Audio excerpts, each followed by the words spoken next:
आपल्या भागातील व परिसरातील ताज्या बातम्या पाहण्यासाठी विठाई न्यूज चॅनलला सबस्क्राईब करा, बेल आयकॉनवर क्लिक करा आणि नोटिफिकेशन्स मिळवा.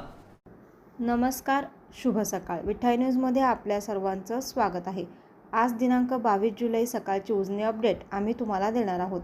शेतकऱ्यांसाठी आनंदाची बातमी आहे. दौंडचा उजनी धरणात येणारा विसर्ग मोठ्या प्रमाणात वाढला आहे. त्याचबरोबर घाटमाथ्यावरती खंडाळा, खिरेश्वर, भीमाशंकर या ठिकाणी चांगला पाऊस होत आहे आणि त्याचा फायदा हा थेट उजनीला होत आहे. मागील 24 तासांमध्ये घाटमाथ्यावरती झालेला पाऊस आणि उजनीची आज सकाळची 6 वाजताची अपडेट आम्ही देत आहोत.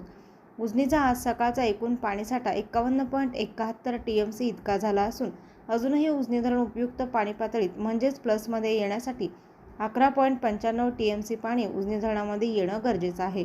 तर उजनीची टक्केवारी ही आज सकाळी -22.31% इतकी झालेली आहे. काल उजनी धरण 23.61% वरती होतं. तर उजनीत दौंडमधून येणारी आवक ही हळूहळू वाढत असून काल सकाळी 7,954 क्युसेसने आवक उजनीमध्ये येत होती. ती काल सायंकाळी 8,516 क्युसेसने झाली. आज ती सकाळी थोडी वाढ होऊन 8,631 क्युसेसचा विसर्ग उजनीमध्ये येत आहे. त्यामुळे उजनीचा पाणीसाठा हळूहळू वाढतो आहे. काल दिवसभरामध्ये घाटमाथ्यावरती पाऊस सुरू होता. त्यामध्ये खिरेश्वरला 54 मिलीमीटर, खंडाळ्याला 192 मिलीमीटर पाऊस झालेला आहे. तर टेमघर धरण परिसरामध्ये 60 मिलीमीटर पावसाची नोंद झाली आहे. उजनी परिसरामध्ये मात्र काल दिवसभरामध्ये पावसानं विश्रांती घेतली होती. मात्र घाटमाथ्यावरती पाऊस होत आहे.